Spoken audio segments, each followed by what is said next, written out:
Hi, my name is April Ibarra. I am in N5309 Teaching and Learning Strategies with the University of Texas at Arlington College of Nursing, and I'm going to demonstrate the teaching and learning strategy of demonstration for you today.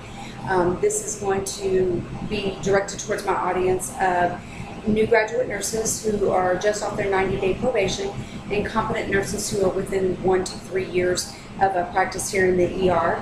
I'm going to teach you about the proper setup for hemodynamic monitoring of the arterial line setup and the central venous pressure monitoring setup, and be able to have the learner by the end of the video understand how to set up arterial lines, how to set up central venous lines, and how to properly zero those so that you can have a true and accurate waveform to provide the necessary data that you need for the critically ill patient that we get here in our ER. So here in the ER, I have set up an emergency procedure cart that contains the arterial line supplies that are required, and then the central venous line, which is a little bit out of your view on the bottom drawer. So should a physician say that they need to have arterial line set up, that's the one that we would do first, because it requires that the nurse actually be prepared and ready by the time the physician starts the procedure. So we would obtain our cart, which is located on our Team C hallway, and this cart, top drawer, has everything that they would need to go ahead and do that procedure. It has the micropuncture kit that they need to introduce, the pediatric arrow kit, which is similar to this here. It does contain the transducer cables. It contains liter fluid, pressure bag, the CHG dressing kit for once the procedure is done. It does contain ChloraPrep. We have 3 ChloraPrep, 3 flushes, and we have the caps that go inside the kit once the physician is gowned up and ready to go. It does contain a gown, and it contains gloves of every size, so that everything that they need to do the procedure is well within this drawer. So the first thing that we would do is go ahead and get out our supplies that we need, confirm that we're going to do the arterial line setup. So we're going to get the pressure bag. I've already opened up the liter of fluid to save us a little bit of time. So we are going to put the fluid in the pressure bag, which is this.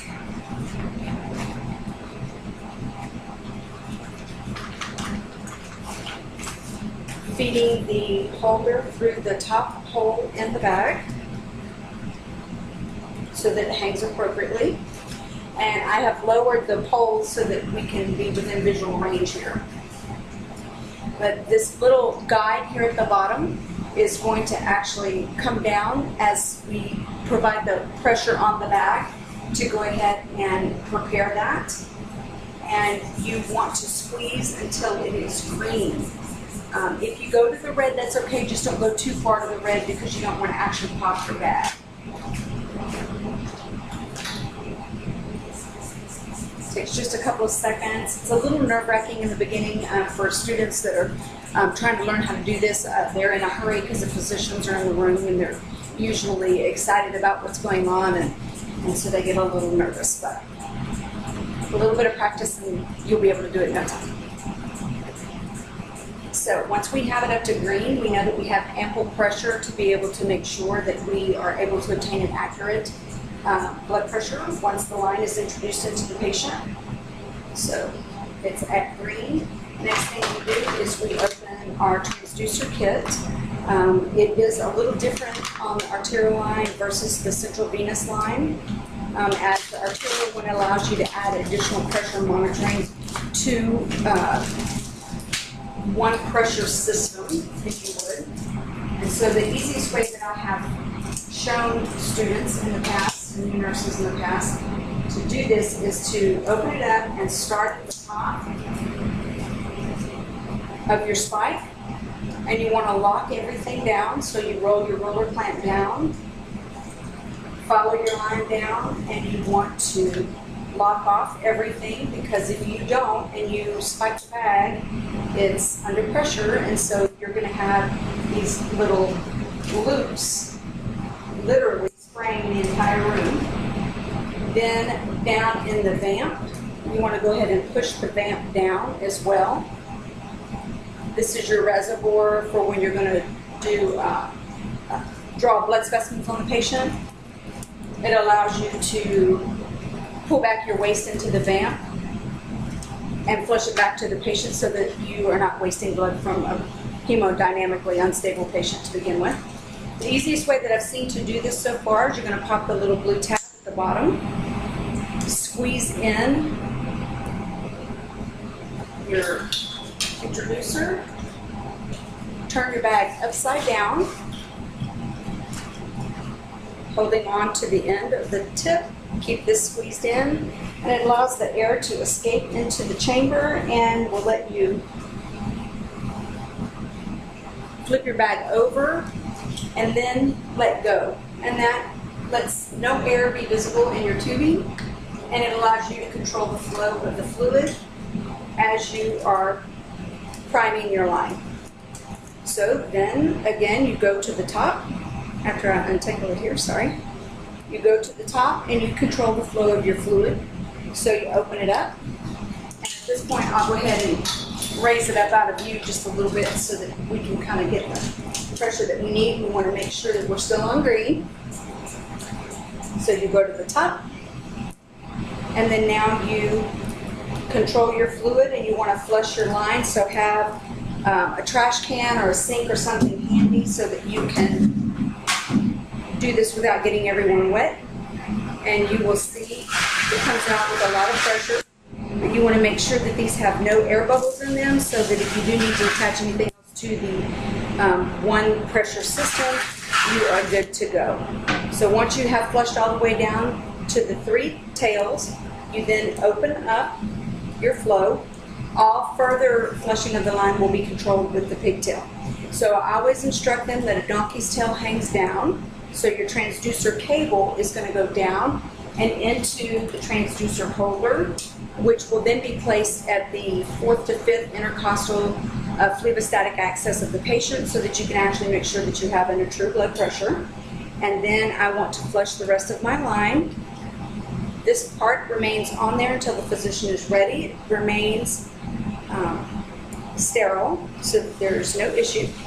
And then you might have a little bit of a sputter and a spurt here so that you can go ahead and angle the camera so that we could get a good picture of the actual dash monitor that's going to allow us to introduce our transducer cable. So you would assume now that this is hooked up to the patient. You're going to take the donkey tail that I explained that hangs down, connect it to the transducer cable on the monitor, and then you're going to start to get a waveform. And in order for us to go ahead and zero, we are going to dial up to the art, which I hope you guys can see, but this says art here. So I'm going to roll over to 0 art, and in the transducer holder, you remove this cap, you flip up, you push 0, you give it a pigtail pull, you close your vamp down, and you should see your waveform. Now, in a patient, this waveform is actually going to look more like a pulse ox waveform that you would see, and then it should describe or display your blood pressure. I'm not really sure if you guys are able to see this all the way, but it does give a waveform and a blood pressure. So I'm going to go ahead and turn the monitor off now because it'll continue to beep until we're ready to go ahead and hook up the CVP. Now the CVP line is done in the same fashion. Is done in the same fashion as the arterial line, where you get your pressure bag and you get your transducer. It is a different one. It does not contain a vamp, nor does it contain the pigtails. So you do the same. You go ahead and open it up, and you're going to start at the top. And with the CVP pressure monitor, there is only one flow of fluid, if you would. So there is only one roller clamp that needs to be closed. So you're going to close that.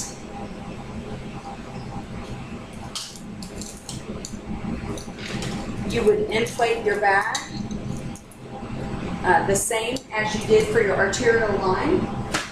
And then you are going to introduce your vamp and everything the same. You would pull your cap off, you squeeze in, you push the same, you flip it over, and you let your fluid flow.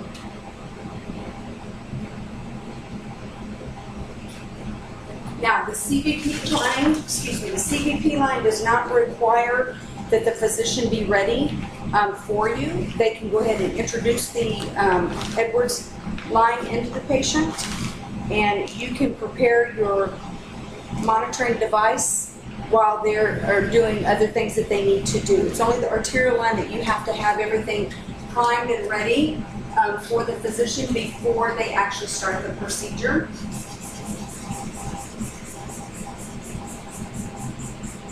Same thing, you want to make sure that your pressure monitor is at the green. It takes a little bit of muscle sometimes to get that to happen. So while you're priming your line, the scenario is the same. So you open up your tubing, you introduce it, you open up your flow, and you want to prime your line. So you're going to open your roller clamp. There again, having the tip over the trash so that it does not squirt everyone in the room. You have the same pigtail type. Transducer cable, donkey tail is down. It also goes into the transducer holder, the same as the arterial line. And then you control your flow by pulling the blue pigtail to flush your line all the way down. You want to make sure that there are no air bubbles in your line. You want a good stream that comes out. No indication of any problems. Okay? Once you've done that, you've got your monitor on. You're going to connect the CVP line to the brown distal port of the precept catheter that comes out. The brown distal port without the cap. When you do that, that's going to allow you to get an actual CVP pressure. You want it anywhere from 8 to 12 on a non-vented patient, 12 to 15 on a vented patient. So you will zero in the same fashion, connecting your transducer cables. You're going to roll the CVP, and you want to zero your CVP. You will do it the same fashion. You're going to remove your cap, turn your guide up, press 0, pull your pigtail to give a little bit of a flow through here. And then that's how you get your CVP level. Tells you your hemodynamic status, your fluid circulating volume of your critical location. I thank you guys very much. I hope you have learned a lot from the video, and I'll be happy to take any questions from you guys at this time.